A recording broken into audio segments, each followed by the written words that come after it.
I want you to actually put yourself in Medina right now. Let's say Abu Bakr, you live there. Abu Bakr is the Khalifa. He leads the Salah. He leads the prayer.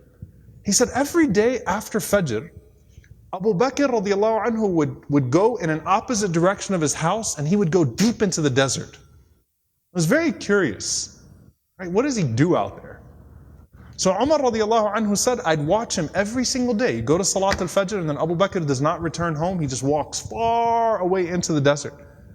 So he said, every day I'd wonder, ila ayna yakhruj? Where does he go? Where does he go? Where does he go? He said, one day I said to myself, la atba'anna. That's it. I'm going to go follow him and find out what he's doing. I just can't get over this curiosity of mine. So Umar radiallahu anhu said, I kept the pace from him to where he was at the end of my eyesight, meaning I walked just as far away to where I could still see him. And then he said, I saw him go into this beat up old house. So Umar radiallahu anhu said, I quickly went and I hid behind. And he said, he spent a long time in there. It wasn't like a short amount of time. He spent a long time until after the sun was up, meaning it was getting hot. This is after Fajr, this is way past Duha, way past sunrise. And it got hot, and then Abu Bakr radiallahu anhu left the home, and he made his way back to Medina. He said, this is way out of the city of Medina now.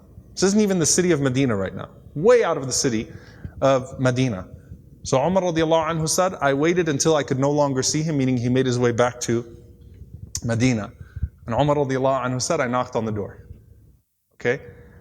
And he said, this woman opened the door. She was elderly, she was frail, she was blind, and there were a bunch of little kids running around. Okay?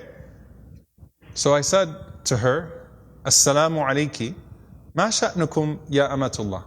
I said, peace be unto you. What is your situation, O servant of Allah? And she said that I am a blind woman, and I have no one to take care of me, and I also have these orphans with me. You know, and the implication, Allahu Alam, her kids died, left behind, these are her grandchildren, or these were orphans. Somehow, it's her, and it's some orphan children. And she says, I have no one to take care of me, and these orphans. Umar radiallahu anhu said, who is that visitor that comes to you every single day? The answer, she says, I don't know who he is.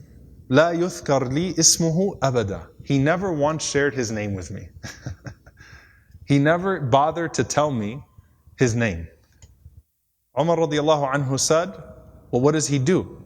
قالت جزاه الله خير. She said, may Allah reward him. Every morning he comes. Listen, by the way, she details it. She says, he cleans my home. He washes our clothes. He grinds our wheat.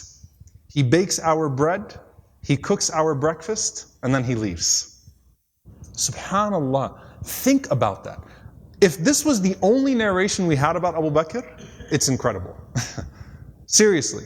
The leader, the head of the ummah, the Khalifa, the most important man in the ummah right now, with his station, with his status, and he goes out every morning to this house, and he doesn't even tell the woman what his name is. He's just consider me a secret fa'il khair, right? Just some good doer.